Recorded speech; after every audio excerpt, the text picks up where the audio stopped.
Bonjour à tous, c'est toujours Cédric pour Permaculture Tropicale Réunion et je vous retrouve aujourd'hui pour une sixième vidéo de ma série sur les livres utiles à la pratique de la permaculture à l'île de la Réunion, en climat tropical. Avant de commencer, je voulais vous remercier pour tous les messages, tous les commentaires que vous me laissez, toute l'attention que vous portez à ces vidéos. Ça me va vraiment droit au cœur et je carbure à ça et à la caféine. Aujourd'hui, on se retrouve donc pour cette sixième vidéo où je vous propose ce livre que j'ai avec moi, dûment annoté. Donc Le verger tropical, cultiver les arbres fruitiers de Fabrice et Valérie Lebellec. Donc livre comme d'habitude en téléchargement gratuit, mais cette fois avec un mode on va dire pirate ou Robin des livres activé. Parce que c'est un grand succès de librairie et contrairement par exemple au bouquin de Roger Lavergne où j'ai pu vous retrouver la thèse, là pour le coup c'est un fichier piraté. Donc je vous encourage à le télécharger vite, parce que je ne sais pas si le lien va rester, à le lire calmement et surtout dès que vous pourrez à l'acheter, vous ne le regretterez pas. C'est vraiment un beau livre qui va vous servir longtemps. Alors pourquoi ce sujet et pourquoi ce livre? Donc après avoir rappelé un peu dans les vidéos précédentes un de mes points principaux, c'est-à-dire que le jardin tropical c'est avant tout un jardin arboré, et ce que vous parliez de jardin créole, de jardin potager, de jardin ornemental, de jardin de détente ou on verra plus tard de jardin forêt, dans tous les cas pour moi le jardin tropical c'est d'abord un jardin arboré, construit autour de plantes pérennes. Et donc j'avais envie de vous parler un petit peu de ces plantes pérennes et des rois et des reines parmi eux, c'est-à-dire les fruitiers. Et donc de vous proposer sur le sujet une référence solide pour avoir de bonnes infos, pour éviter de faire des erreurs. J'avais envie de parler de ce sujet beaucoup aussi parce que pour moi c'est un sujet prioritaire ou primordial, je ne sais pas trop comment le dire, mais en tout cas que je vous encourage à apprendre en premier. Alors suivez-moi un petit moment, je vais essayer de vous expliquer pourquoi, à mon sens, il est important de s'intéresser et d'avoir des informations sur les arbres assez vite. Parce que comme on l'a dit, les arbres constituent donc la structure du jardin tropical, et on a tout intérêt à les installer tôt, parce que plus tôt vous planterez, plus tôt vous récolterez. Donc les installer tôt pour en retirer même les autres bénéfices, comme on peut penser à l'ombre, aux effets de brise-vent, aux effets d'intimité que ça va vous donner. Et donc, si on doit le faire très tôt, on a besoin d'avoir des infos très tôt. Ça, vous me direz, c'est à peu près logique. Les arbres fruitiers, c'est aussi au jardin ce qui a le plus gros potentiel de récolte. Parce que, par exemple, si vous pensez aux légumes, vous allez compter, aux légumes et au potager, vous allez compter en kilos. Sur les fruitiers et les plantes pérennes, vous allez vite commencer à compter en dizaines de kilos. Donc c'est vraiment très rentable. Mais c'est aussi là où vous avez le plus gros potentiel pour moi d'échec et d'erreur. Parce que sur les fruitiers, moi je considère qu'on a moins le droit à l'erreur que sur d'autres sujets. Je vais essayer de vous expliquer brièvement pourquoi. Si vous pensez au potager, si vous pensez aux plantes annuelles, c'est un endroit du jardin où vous allez travailler constamment. C'est-à-dire que vous faites par exemple des tomates, des oignons, des salades, n'importe. Vous allez le faire une fois, une saison, deux fois. Donc vous allez travailler constamment et vous allez avoir le temps de vous améliorer à force de faire les choses. Travail constant, amélioration et progrès constant. A contrario, quand on parle d'arbres et de plantes pérennes, le travail c'est essentiellement un investissement initial, un travail que vous faites au début.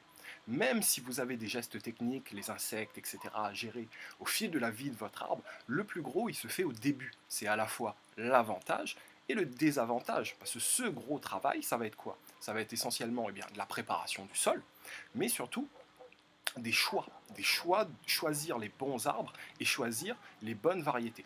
Et c'est là-dessus que l'erreur peut coûter cher et que le bon choix par contre peut faire toute la différence. Donc voilà, avec les arbres, vous avez peu le droit à l'erreur parce que c'est un investissement et un travail initial. Donc vous avez tout intérêt à savoir ce que vous faites et à avoir les bonnes infos dès le début. C'est pour ça que je vous encourage, grâce au moyen de ce livre, à avoir le plus d'infos possible sur les arbres et on va voir justement quelles infos sont essentielles pour avoir de belles récoltes et des succès au jardin. Alors par exemple, pour vous donner un petit exemple, j'ai décidé de vous montrer deux citronniers qu'il y a chez moi. Donc là, vous voyez le citronnier que j'ai appelé citronnier numéro 1, qui fait environ 2,30 m. Il est aujourd'hui largement au-dessus de moi. C'est un citronnier, vous pouvez le voir, bien dense, assez solide. Et là sur la photo on ne voit qu'un seul citron, voilà, qui est là, mais une belle charpente. Donc ce citronnier numéro 1, à comparer avec le citronnier numéro 2 que voilà, qui lui est beaucoup plus petit, environ 1,50 m, mais par contre vous pouvez voir qu'il est absolument chargé de citron et très productif. Et donc voilà, le point que je voudrais souligner, c'est que si vous avez une petite cour par exemple, et que vous n'avez la place que pour un citronnier, et ben vous avez tout intérêt à avoir celui-là, le citronnier numéro 2, plutôt que le citronnier numéro 1. A contrario, celui-là, eh bien, si j'avais beaucoup de place, si j'avais une haie, si j'avais un verger à monter, eh bien, je le choisirais bien parce qu'il est certes moins productif, mais il est plus solide et il a moins de problèmes, par exemple, avec les maladies ou avec le vent du fait de sa charpente. Et donc voilà, le point de la vidéo d'aujourd'hui, en fait, c'est de vous apprendre, grâce à ce livre toujours, qu'est-ce qui fait la différence entre ce citronnier-là, qui est petit et productif, et ce citronnier-là, qui est grand et qui donne déjà beaucoup moins. Donc voilà, et pour vous éviter justement de faire certaines erreurs. Oui, un point que j'ai oublié de vous dire, c'est que justement, les erreurs en matière d'arbres sont très coûteuses aussi parce qu'elles sont crève-cœur. Encore une fois, si vous n'avez de place que pour un citronnier dans votre jardin et que vous vous rendez compte que vous avez planté celui-là et qu'il ne vous convient pas, il a déjà quelques années, je vous jure que c'est vraiment très difficile d'arracher un arbre qu'on a vu pousser ne serait-ce que pendant quelques années. D'où l'intérêt de savoir ce qu'on fait et de ne pas se tromper. Encore une fois, en matière d'arbres, tout le travail, c'est du savoir qu'il vaut mieux avoir avant de planter. C'est l'objet de cette vidéo. Donc on va se servir un petit peu de ce livre pour parler de tout ça. On va commencer par une brève présentation. Donc le verger tropical, cultiver les arbres fruitiers, de Fabrice et Valérie Lebellec aux éditions Orphy, très beaux livres qui font souvent de beaux livres illustrés, et un bouquin donc du CIRAD. Petit rappel sur le CIRAD, donc, le Centre de coopération internationale en recherche agronomique pour le développement. Pourquoi c'est une source que j'aime bien et qui revient assez souvent? Pour 3 points essentiellement. Déjà, c'est scientifique, donc c'est quand même assez solide sur le sujet. Deuxième point, c'est tropical, c'est-à-dire exactement ce qui nous intéresse. Et troisième point, c'est francophone. Un point voilà, une chose que je devais vous dire, c'est ça, des bonnes sources sur les arbres fruitiers, peut-être même meilleures que celles que je vous présente aujourd'hui, il y en a, mais en français, c'est plus dur à trouver. Donc voilà, je vous parlerai peut-être de ces ressources en anglais une autre fois. Donc bouquin du CIRAD, sur lequel je voulais juste faire une petite digression sur les auteurs. Donc Fabrice et Valérie Lebellec, qui sont respectivement ingénieurs en horticulteur et ingénieurs agronomes. La petite digression que je voulais faire, vous m'excusez, je prends un petit peu de temps, mais ça me plaît beaucoup. Si vous cherchez d'anciens bouquins d'eux, et même d'anciennes versions de ce livre, vu que c'est une réédition, eh bien vous les trouverez avec les auteurs Fabrice Lebellec et Valérie Renard. Et donc tout ça, Fabrice Lebellec et Valérie Renard, pour vous faire comprendre en fait que c'est un couple qui travaille ensemble et qui s'est marié au fil du temps. Et je suis désolé, je bafouille un peu. C'est une petite anecdote quand même que je voulais caser, parce que moi ça me touche, traitez-moi de sensible si vous voulez. Et c'était pour rappeler, vous voyez là ils dédient ce livre à leurs 4 filles, que derrière ce que je pourrais dire, chaque œuvre, c'est-à-dire chaque bon bouquin, bon film, bonne musique, il y a une petite histoire souvent qui se cache comme ça. Donc là, en l'occurrence, une histoire de couple et de mariage. Et surtout que derrière tout travail bien fait, parce que ce bouquin, pour moi, c'est vraiment un travail bien fait, on retrouve quelque chose qui a été fait, on va dire, dans la joie et dans l'amour. Voilà, c'était ma petite digression de présentation de l'ouvrage. Voilà, je reprends mon fil. Donc, le bouquin s'organise essentiellement autour de 2 parties. La première qui est un abécédaire technique, donc une série de définitions classées sous ordre alphabétique, qui est en fait pour moi un manuel de culture déguisé, parce que vous verrez que si vous le lisez pour le coup de A jusqu'à Z, vous avez vraiment toutes les informations utiles pour cultiver vos arbres fruitiers, avec notamment énormément de choses sur les insectes, les parasites, les ravageurs, beaucoup de choses au niveau botanique sur les familles. Vous aurez pas mal d'infos, là je vois arbre ou arbuste en pot sur la culture, vous avez beaucoup d'infos aussi sur l'irrigation, donc un abécédaire technique qui sert en fait vraiment de manuel de culture. Et ensuite, la deuxième grande partie du livre, ça va être des fiches sur les plantes avec tout un tas d'infos utiles. Là, j'avais ouvert au hasard, allez, au hasard l'avocat, ce qui doit être peut-être le premier de l'ouvrage d'ailleurs. Donc vous retrouverez comme information eh bien, le nom d'ailleurs, donc nom scientifique, mais aussi les noms vernaculaires utilisés à La Réunion, ailleurs et aussi aux Antilles, c'est assez utile. Des informations sur l'écologie, le climat, la distribution, l'origine, voilà, tout un tas d'informations utiles qu'on va voir après, qu'on va trier. Donc comment on va s'organiser, ce qu'on va faire, c'est essentiellement, on va utiliser l'abécédaire technique pour revenir sur une notion qui moi me paraît centrale et peut-être celle qui est la plus importante au début pour bien choisir vos arbres, c'est celle de la multiplication, de la reproduction des végétaux. Donc d'où viennent les arbres, est-ce qu'ils viennent de graines, de boutures, etc. Et on va se servir de la seconde partie des fiches pour voir les autres infos à ne pas manquer pour bien choisir ces arbres, et en dernier, des infos qui vont nous être utiles à faire ce qu'on appelle en permaculture des jardins-forêts.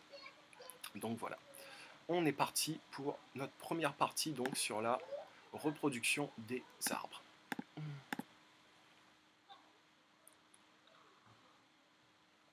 Donc, méthode de reproduction et de multiplication des plantes et leurs conséquences pour vous. Donc on va voir brièvement 4 petites définitions, 4 techniques qu'il va falloir, que je vous encourage à retenir. Donc ça va être semis, bouture, marcotte et greffe. Donc ces définitions, vous les trouvez dans le bouquin, la semis, marcotte qu'ils ont mis avec bouture, je vous expliquerai pourquoi après, et greffe. Donc c'est les principales méthodes pour multiplier des végétaux, et on va voir un peu quelle influence ça peut avoir sur le choix de vos arbres. Donc la première chose qu'on va faire en fait, c'est de définir 2 grands groupes. Donc d'un côté, donc, parmi les 4 méthodes que je vais vous expliquer, semis, bouture, marcotte et greffe, les 2 premiers grands groupes qu'on va faire, c'est d'un côté le semis et tout le reste de l'autre côté. Donc pourquoi semis? C'est la seule méthode de reproduction qui utilise la graine, par rapport aux 3 autres qui, elles, vont utiliser des parties de la plante. Ensuite, le semis, ce qu'il faut comprendre, c'est que c'est une reproduction qui est sexuée, c'est-à-dire qui comporte une certaine part de hasard, un peu comme pour nous les êtres humains. Un enfant est le fruit d'un certain mélange entre les caractéristiques, les gènes de ses parents, de son père et de sa mère. Tandis que les autres méthodes, elles, vont nous fournir des clones, c'est-à-dire des individus exactement identiques. Le semis donc va nous fournir un individu différent et donc un fruit différent. Le fruit ne sera pas identique quand vous reproduisez par semis, ou du moins pas tout le temps. Tandis qu'avec les autres méthodes, les clones, ce qui est intéressant, c'est qu'on va avoir le même fruit. Ensuite, une chose qui est assez intéressante à savoir aussi, c'est que tout ce que vous allez reproduire par semis risque bien d'être plus lent, parce qu'il part vraiment d'une étape, il va passer par une étape juvénile qui sera plus lente. Ça risque aussi d'être un peu plus grand, d'avoir un développement et un port un peu plus encombrant, un peu plus grand, et d'être plus résistant, parce que c'est la méthode la plus naturelle, où l'arbre va trouver lui-même ses moyens, ses défenses, etc. Donc ça c'est pour le semis. Et de l'autre côté, donc les 3 autres méthodes, qui sont bouture, marcotte, greffe, qui produisent donc des plants clonés, qui vont nous donner le même fruit, elles auront tendance à donner des arbres qui seront plus rapides, plus petits et plus fragiles. On va voir pourquoi, c'est essentiellement à cause des racines. Et on peut aussi noter que ces 3 autres méthodes, eh bien, elles sont vraiment techniques, elles sont culturelles. C'est un geste humain qui est fait sur une plante, ce n'est pas une méthode naturelle. Donc, pour revenir un peu sur l'exemple que je vous avais donné tout à l'heure de mes citronniers, eh bien je pense que vous avez compris maintenant donc que le premier citronnier, il est issu d'un semis. C'est un arbre qui est plus vieux que le second, il a un développement plus grand, il me paraît à moi plus solide, mais il est moins productif. Et avant d'entrer en production, il a fallu attendre quelques années. Tandis que le deuxième citronnier que je vous avais montré, donc lui qui est beaucoup plus petit mais beaucoup plus productif, et bien c'est un citronnier greffé que j'ai acheté. Donc plus petit, plus frêle, mais qui donne plus de fruits et plus rapidement. Donc je reviens sur mes deux grands groupes que je veux que vous reteniez pour l'instant. Donc d'un côté tout ce qui est semis, et de l'autre les 3 autres méthodes, bouture, marcotte et greffe, qui vont donner des plants aux caractéristiques complètement différentes. Donc, ce que cela va influencer pour vous au jardin, eh bien déjà, il faut savoir que si vous cherchez une variété précise, eh bien, il va falloir vous tourner vers les 3 méthodes, bouture, marcotte ou greffe, que vous retrouverez le plus souvent en commerce, pour être sûr d'avoir le fruit qui correspond. Donc tournez-vous plutôt vers des arbres clonés. Je vous donne par exemple une petite liste, juste pour illustrer, de ce que moi j'appelle des faux amis. Alors qu'est-ce que j'appelle un faux ami? C'est un arbre qui est facile à semer, qui va lever, vous aurez un bel arbuste en pot, mais qui aura qui vous donnera à terme un résultat hasardeux, c'est-à-dire pas forcément de fruits, où vous pourrez attendre parfois des années, voire des dizaines d'années, avant qu'il se mette à faire des fleurs et donc des fruits, et ça sera pour moi donc un mauvais investissement. Donc dans ces listes de faux amis, eh bien vous avez donc, comme je vous ai expliqué, beaucoup d'agrumes, donc là l'exemple de mon citronnier. Vous avez aussi par exemple l'avocat. L'avocat, on voit beaucoup sur internet, là je vous ai mis des images des petits tutos de comment faire germer un grain d'avocat, etc. Alors moi je suis comme tout le monde, hein, je l'ai fait au début, hein. On fait nos expériences, etc. Qu'est-ce que ça va faire? C'est que ça va vous donner des arbres avec de très grands développements. Et un avocat qui vient depuis la graine, de un, vous n'êtes absolument pas sûr de la qualité du fruit. Vous pouvez avoir de très bonnes surprises, mais vous pouvez aussi avoir des fruits qui seront durs comme de la roche et qui le resteront.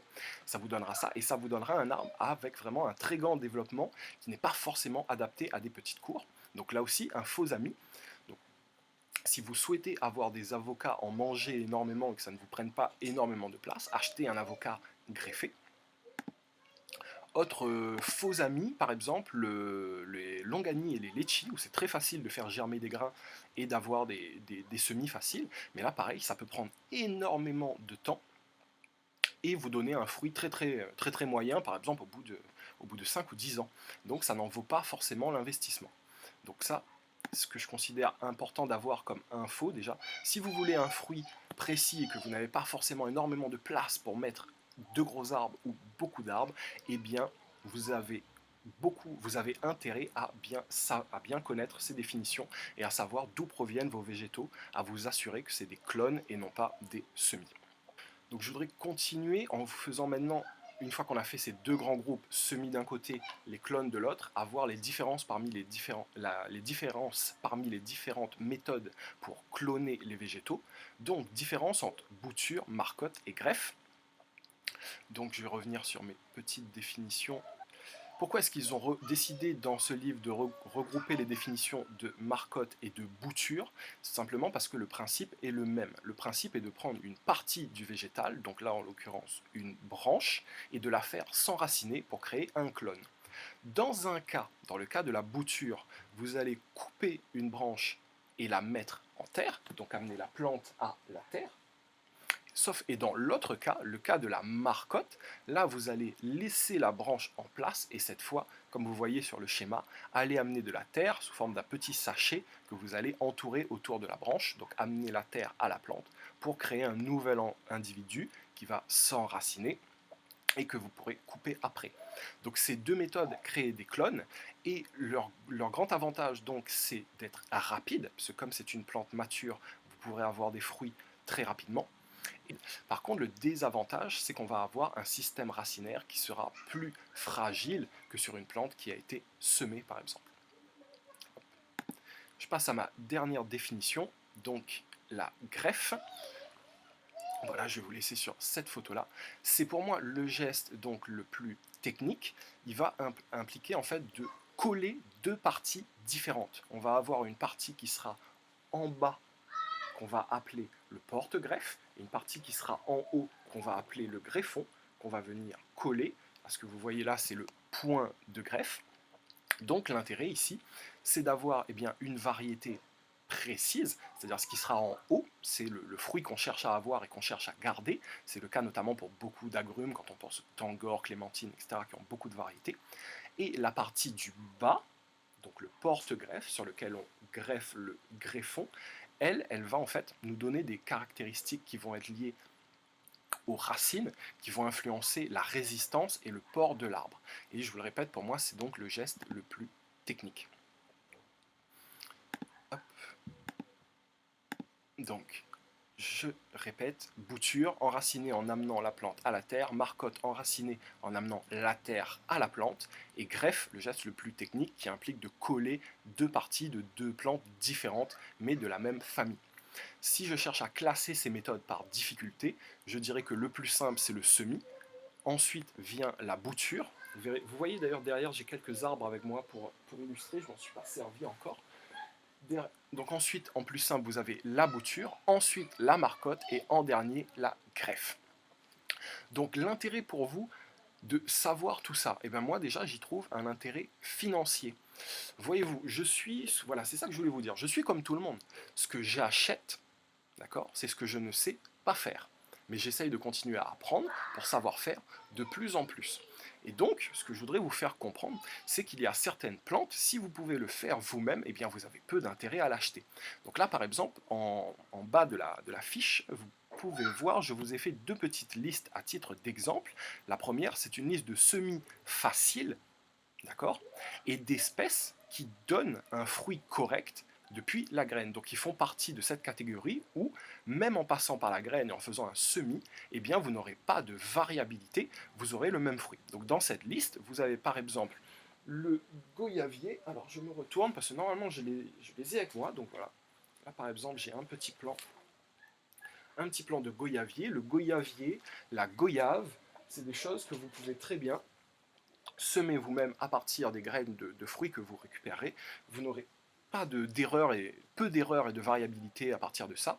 Donc je continue la liste. Vous avez tout ce qui est les jacquiers. Hop, petit semis de jacquier. Donc ça, pareil, vous pouvez y aller depuis la graine. Donc voilà, je ne vais pas tout vous montrer. Qu'est-ce qui marche bien encore? Tout ce qui est cacao, café, corosol, petite faute, là j'ai mis bipasse, non c'est bibasse. Les cerises noires, cerises à côte, fruits miracles, fruits de la passion. Et je vous ai rajouté deux arbres à fleurs.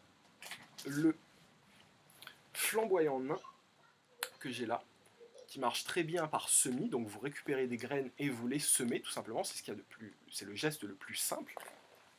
Pourquoi je voulais rajouter, c'était aussi l'occasion de passer donc ce petit coup de gueule, c'est que souvent en jardinerie et souvent dans les chênes, je n'en citerai aucune, eh bien on voit beaucoup de ces plantes qui sont faciles à faire soi-même par semis, qui sont vendues à des prix exorbitants. Donc ça par exemple, moi, quand je vends des plantes, j'essaye de le vendre à 7 euros. Et comme je vous dis, c'est vraiment des graines. Il suffit de les mettre en terre et d'attendre et de s'en occuper et ça pousse. Et je peux voir ça facilement à 15-20 euros parfois en jardinerie. Donc voilà, n'allez pas acheter des plantes que vous pouvez faire vous-même. Deuxième liste du même type que je vous ai mise, c'est la liste d'espèces faciles à bouturer. Donc bouture, je vous ai expliqué plus tôt, c'est prendre une branche, une partie de la plante, qu'on va piquer en terre. Donc là, pareil, si vous avez ces plantes dans vos jardins ou dans les jardins de vos proches, et bien plutôt que d'aller les acheter, c'est l'occasion de vous entraîner un peu et d'essayer de les bouturer. Alors dans la liste des boutures faciles, on a, j'aime particulièrement bien le figuier. Donc le figuier, là vraiment, vous voyez, je pourrais prendre cette branche-là, la casser et la planter, l'arroser, m'en occuper un peu, et ça me donnerait assez vite une bouture. Donc le figuier, bouture facile à faire. Si vous avez un figuier en bord de route ou chez quelqu'un, etc., eh bien essayez avant d'acheter un figuier en jardinerie. Autre chose facile à faire, pistache arbuste, pitaya, grenade, mûrier, mûrier ça marche pas mal. Et pareil, toujours pour mon coup de gueule, dans les arbres à fleurs, tout ce qui est bouture de frangipanier par exemple, frangipanier hibiscus, là vous voyez c'est une bouture de frangipanier, je pourrais très bien pareil casser cette branche, la planter en terre, ça me ferait un autre plan de frangipanier assez facilement. Donc voilà, n'allez pas investir là-dedans. Faites-le vous-même. Et du coup, faites-le vous-même pour justement pouvoir investir dans ce que vous ne savez pas faire et qui aura vraiment une valeur. Donc comme je vous l'expliquais tout à l'heure, les arbres greffés, qui eux vont donner rapidement un fruit dont vous serez sûr de la qualité, vraiment pour ne pas se tromper, pour ne pas mettre des arbres entre guillemets inutiles, improductifs au jardin. Donc c'est là qu'il faut investir et aller voir des professionnels. Donc allez voir des professionnels, là je vous avais mis trois petites images. Moi je suis dans le sud, donc par rapport aux agrumes, on peut penser par exemple à la pépinière Tulus, ils sont spécialisés, tout comme la pépinière Tailamé, dans les fruits greffés, qui font un très bon prix vu le travail que c'est. Donc voilà, et on peut penser comme professionnel, ça je ne pouvais pas ne pas le citer, à l'attitude fruitière. Je vais essayer de mettre le lien en post-production. Allez voir vraiment l'attitude fruitière qui se propose en plus de livrer en ce moment pendant le confinement. Là je suis sur leur site avec leur catalogue de fruits. Il y a vraiment de tout, il y a des fruitiers rares, il y a vraiment une très grande qualité, un très grand respect de l'arbre. Donc voilà, faites ce que vous pouvez faire vous-même par semis, par bouture, etc. Et gardez votre argent pour investir dans des arbres qui seront vraiment utiles, adaptés et dans des choses que vous ne savez pas faire vous-même. Donc voilà, c'était mon petit point là-dessus. Faire le maximum soi-même et acheter ce qu'on ne sait pas faire. D'où l'intérêt de bien connaître ces arbres pour faire la distinction.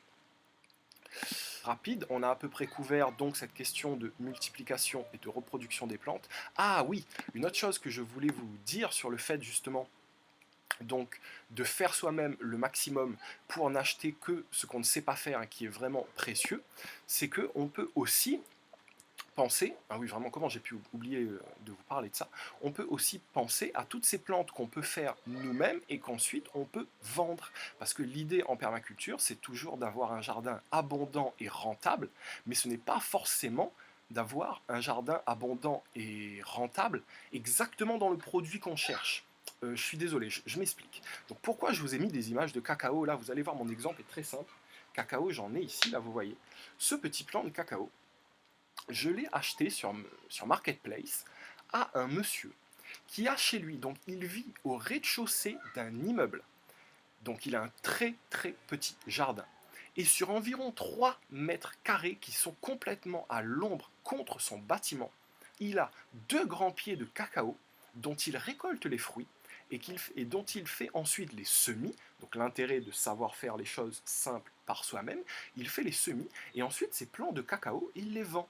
Sauf que sur 3 mètres carrés à l'ombre avec 2 grands pieds de cacao, il fait des centaines de plants de cacao qu'il vend à un prix très raisonnable et donc il est capable de se générer un revenu correct sur 3 mètres carrés de jardin à l'ombre en immeuble. Je ne sais pas si vous vous rendez compte.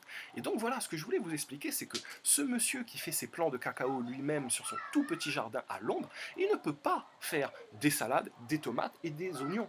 Par contre, avec ces 2 plants de cacao et en sachant faire des semis et des plants, eh bien il peut générer assez d'argent pour s'acheter autant de salades, de tomates et d'oignons qu'il veut. Voilà, c'était le petit point que je ne voulais pas oublier de vous dire.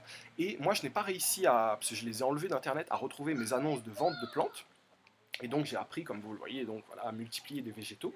Et c'est aussi l'occasion, eh bien, c'est ça aussi de la permaculture, c'est de générer, de voir l'abondance que votre jardin peut vous amener pour ensuite la convertir dans ce dont vous avez besoin, que ce soit de l'argent, de l'alimentaire, des échanges, du troc ou d'autres. Déjà, on crée l'abondance, on sait la reconnaître, on sait l'amener, oui, la reconnaître, c'est vraiment ça, pour ensuite pouvoir l'utiliser. Voilà, un point que je n'avais pas assez d'images pour illustrer, mais je voulais vraiment vous en parler.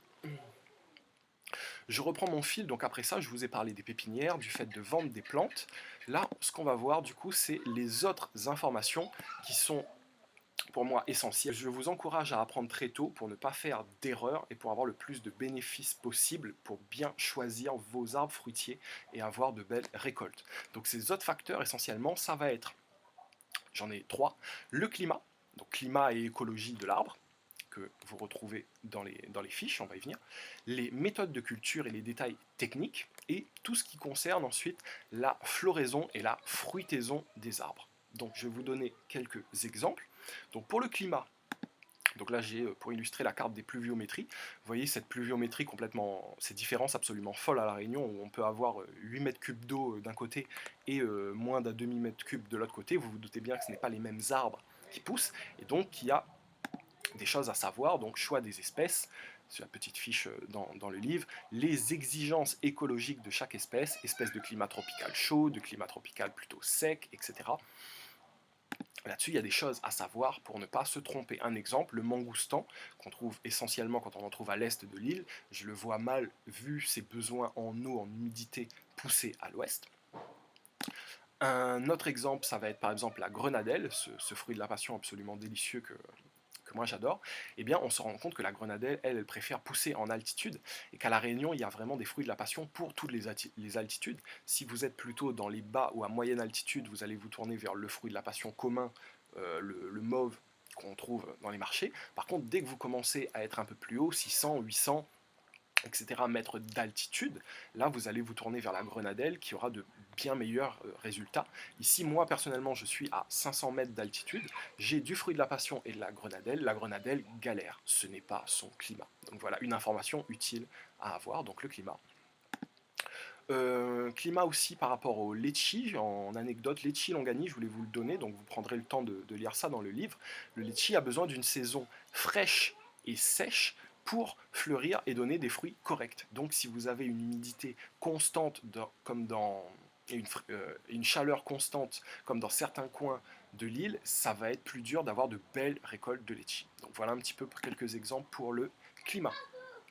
Exemple maintenant sur les méthodes de culture et détails techniques que vous retrouverez pour chaque plante dans le livre. Deux exemples donc là que je voulais vous donner. Le cacao. Pourquoi le cacao? Parce que c'est une des rares plantes avec le café qui ont moins pour le café, mais qui ont un besoin d'ombre. Donc voilà, l'intérêt, c'est que si vous voulez du cacao dans votre jardin, eh bien de savoir qu'un cacao, au début, ça se plante à l'ombre. Si vous le mettez au soleil, il y a un potentiel assez casse-gueule. Un autre exemple, comme ça, l'avocat, on revient dessus. L'avocat, il y a une chose qu'il n'aime vraiment pas, c'est d'avoir les pieds dans l'eau constamment. Et donc l'avocat, c'est un arbre fruitier qui va nécessiter un bon drainage. Donc voilà, ça c'est une information. Si vous ne l'avez pas, que vous plantez mal votre avocat, eh bien ça va vous faire bien des déboires. Donc quelque chose à savoir depuis le début. Et en dernier, j'avais mis donc tout ce qui concerne la floraison et la fruitaison. Là comme exemple, alors il n'est pas dans le livre, mais je voulais vous montrer un arbre que j'aime beaucoup qui s'appelle l'Inga edulis. On en a un cousin dans le livre. Pourquoi je vous parle de lui? Parce que c'est un des exemples d'arbres fruitiers qui nécessite ce qu'on appelle une pollinisation croisée, c'est-à-dire d'avoir deux individus, c'est-à-dire que si vous n'en avez qu'un, eh ben vous n'aurez pas de fruits. Et donc moi, c'est une erreur que j'ai faite, j'en ai un dans ma cour, bon aujourd'hui j'en ai plus, mais pendant longtemps je n'en ai eu qu'un qui me faisait des fleurs et je ne comprenais pas pourquoi il ne me donnait pas de fruits. Et bien c'est tout simplement parce que pour donner des fruits, il fallait qu'il soit pollinisé par un autre arbre de la même espèce, et comme je n'en avais qu'un, et ben voilà. Donc si vous vous attendez pour certains arbres à avoir vos fruits et que vous ne savez pas qu'il en faut deux pour avoir vos fruits, ça peut être le cas du pitaya parfois aussi, eh bien vous allez attendre longtemps. Un autre exemple par rapport à la mise à fruit, ce qui va me servir à faire une transition, c'est une petite question de savoir pourquoi, alors moi je vous le répète, je suis dans le sud, pourquoi là vous voyez c'est des jacquiers, pourquoi on a tant de jacquiers en haie?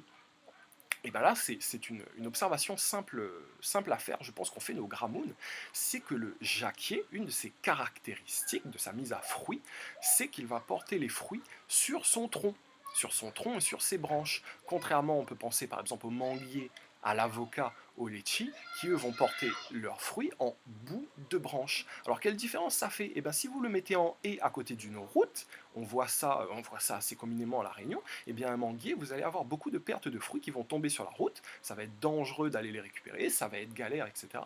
Tandis que si vous mettez un jacquier en haie en bord de route, eh bien vous allez récolter les fruits le long du tronc, ça ne posera aucun problème. Ça marche bien aussi pour ceux qui sont radins par rapport à leurs voisins et qui n'ont pas envie de donner des fruits à leurs voisins. Une petite anecdote comme ça, chez quelqu'un que je connais à Bassin-Plat, il y a des manguiers qui donnent des mangues magnifiques, je ne sais pas c'est quelle espèce, qui sont plantés chez le voisin et là où ils sont plantés chez le voisin, ils ne donnent pas. Par contre, de l'autre côté de la clôture, eh bien, il y a toutes les branches qui donnent, et donc toutes les mangues vont chez le voisin.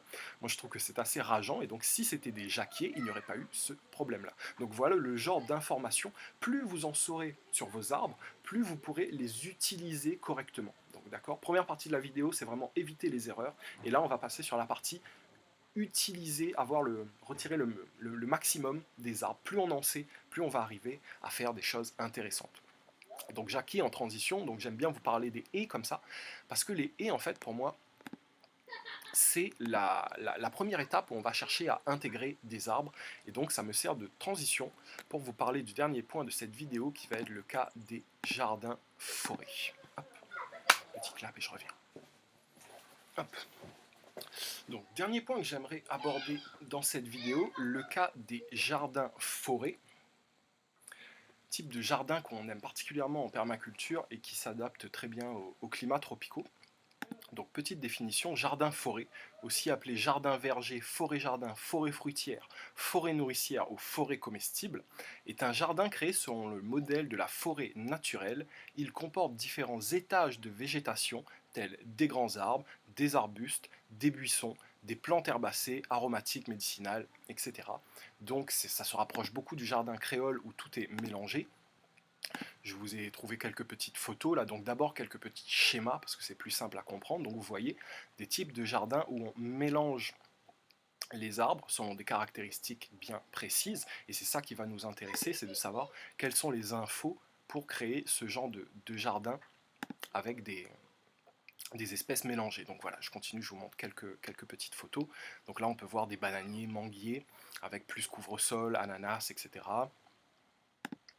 Là, on peut voir une photo qui est bien connue, où on a le nom de différentes espèces et les étages qu'elles occupent. On peut voir par exemple le palmier avec la goyave en dessous, etc. Donc voilà, pour faire ce genre de jardin, eh bien, vous vous doutez bien qu'il va falloir encore mieux connaître ces arbres et connaître leurs caractéristiques. Donc je reviens sur ma petite fiche. Donc le jardin forêt qui cherche à reproduire le modèle forestier dans sa composition par les étages et dans sa dynamique, c'est-à-dire quelque chose qui évolue dans le temps.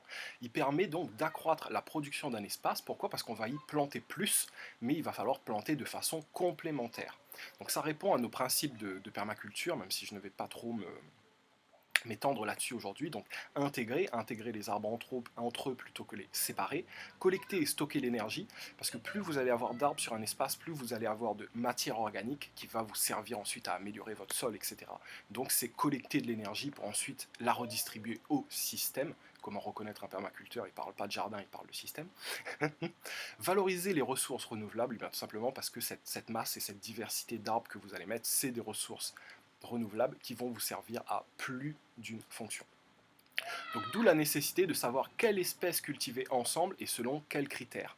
Donc je reviens, cette vidéo est peut-être un petit peu décousue, mais l'intérêt c'est de vous encourager à lire le livre pour avoir plein d'infos sur les arbres fruitiers, pour pouvoir, un, éviter vos erreurs et deux, en faire le plus possible, avoir le plus de récoltes et de bénéfices possible. Donc quelles infos vont nous intéresser dans le cas des jardins-forêts et comment on va pouvoir intégrer les arbres entre eux. Alors je reste sur mon schéma et je vais aller vous montrer sur des exemples après. Donc on va pouvoir intégrer les arbres par type différent, c'est-à-dire des herbes, des palmiers et des lianes avec des arbres. Si je reprends par exemple ce schéma-là, vous voyez que là il y a bananier en dessous d'arbres. Si je prends ce schéma-là, vous voyez qu'en haut, il y a des palmiers et ensuite les grands arbres. Donc voilà, déjà chercher à intégrer des végétaux de type différents. D'accord. Ensuite, intégrer des arbres utiles. On va penser notamment aux légumineuses. Ça, je vais vous en montrer des exemples. Donc Inga, là désolé, il y a une faute, Inga edulis, Gliricidia. Et à la fin, je voulais aussi vous parler de cet arbre qui est cité dans le livre, le poidoux. C'est mon avis de recherche. Donc c'est une légumineuse que je ne connais pas, que j'aimerais bien avoir. Donc si vous connaissez ça dans votre entourage, s'il y a moyen d'avoir des graines, etc., ça m'intéresse. Petite digression, vous m'excusez. Donc, je reviens à ma fiche. Deuxième façon d'intégrer des arbres entre eux, eh bien, intégrer des arbres utiles, notamment des légumineuses. On va voir les exemples dans un instant. Intégrer des arbres de taille différente. Donc, effectivement, si je reprends mon... où est-ce qu'il est mon schéma? Si je reprends mon schéma, eh bien, vous voyez que des arbustes peuvent aller en dessous de grands arbres, etc. Donc, connaître le développement des arbres dans les infos utiles à avoir. Et ensuite, savoir à quelle vitesse poussent les arbres. Donc tout ça, c'est des infos que vous allez avoir par arbre dans le livre. Là, je vous fais juste la liste comme ça. Donc vitesse de croissance, pourquoi? Parce que c'est facile, c'est plus facile d'intégrer des éléments qui sont lents avec des éléments qui sont rapides, ou des éléments qui sont, enfin, vous m'avez compris, que d'intégrer deux éléments rapides ou deux éléments lents ensemble. On va chercher à intégrer des choses différentes. Donc, d'où l'importance de savoir ce que c'est. Est-ce que c'est un arbre? Est-ce que c'est une liane? Est-ce que c'est un palmier? De savoir comment ça pousse. Est-ce que ça a un grand développement, un petit développement? Quel port ça? Est-ce que ça monte tout droit? Est-ce que ça s'étale? de connaître un peu le système racinaire, à quelle vitesse ça pousse et avec quel besoin pour intégrer ces arbres ensemble. Alors c'est un petit peu flou, on va revenir sur des schémas et des exemples. Donc ce qu'on cherche à faire, vous voyez, donc des jardins-forêts, c'est ce que vous voyez là en schéma. Là, c'est encore une image assez jolie où on arrive à distinguer le manguier par rapport au bananier, etc. Là, je vais vous montrer maintenant hop, quelques petites photos. Hop. Donc voilà le cas du jardin-forêt. Donc quelques petites photos de chez moi. Donc je voulais juste mettre ce petit disclaimer avant. Donc par définition, le jardin-forêt, c'est un bordel, vu qu'on intègre les choses ensemble. Et si quand on y est, quand on le visite, on distingue bien les choses, ça rend assez mal en photo. Donc là, je vais vous montrer des photos de chez moi, sauf que je manque un peu de recul pour les prendre, et la taille et la forme des arbres ne sont pas toujours optimales. J'ai encore beaucoup à apprendre là-dessus. Donc, c'est vraiment à titre d'exemple, mais ne vous attendez pas à des belles photos. Donc, je rappelle, intégrer par type, intégrer les arbres utiles, intégrer des tailles différentes et des vitesses de croissance différentes. Donc on est parti pour quelques exemples à la maison. Donc là, des types différents, qu'est-ce que vous pouvez voir? Eh bien, vous pouvez voir des bananiers et tout au milieu un caféier. C'est une stratégie qui marche très bien. Si vous voulez faire pousser des caféiers, eh bien faites pousser des bananiers à côté. L'intérêt, c'est que la banane, c'est une herbe, et donc c'est beaucoup plus rapide qu'un arbre, une herbe déjà, et qu'elle va vous permettre d'avoir une récolte en attendant que vos arbres poussent. Donc intégrer par exemple bananier, on peut penser à une autre herbe papayer avec des arbres, ça marche vraiment pas mal. Autre exemple donc là de caféier qui a poussé au milieu des bananiers. Donc vraiment chez moi, les plus beaux caféiers que j'ai sont ceux qui ont poussé au milieu des bananiers. Donc là on intègre par type différent. Un autre exemple intégré par type différent, là ce que vous voyez c'est un papayer adulte bien développé sur lequel on a tout simplement une liane de poivre, c'est-à-dire que du moment que le papayer sert de tuteur au poivre, donc là c'est vraiment une façon d'intégrer les choses aussi très très très simple. Un autre exemple que je voulais vous montrer, alors comme je vous dis, hein, les photos sont pas toujours très très lisibles, donc je suis obligé de vous expliquer un peu. Alors au tout premier plan, vous voyez une feuille de palmier, donc un palmiste qui est en train de grandir. Au second plan, vous allez voir un cacao qui ne devrait pas trop tarder à entrer en floraison. D'ailleurs, vous pouvez voir sur ce cacao une petite marcotte qui est là en passant, et derrière tout un tas de bananiers. Donc le cacao qui a besoin d'ombre pour grandir, et bien là il se trouve vraiment à sa place dans les bananiers, et le palmiste qui pousse au premier plan, même s'il va un petit peu gêner à un moment, il va très vite prendre sa hauteur et ne plus gêner personne. Donc voilà, là on intègre encore une fois trois éléments de type différents, un palmier, un arbre et de grandes herbes.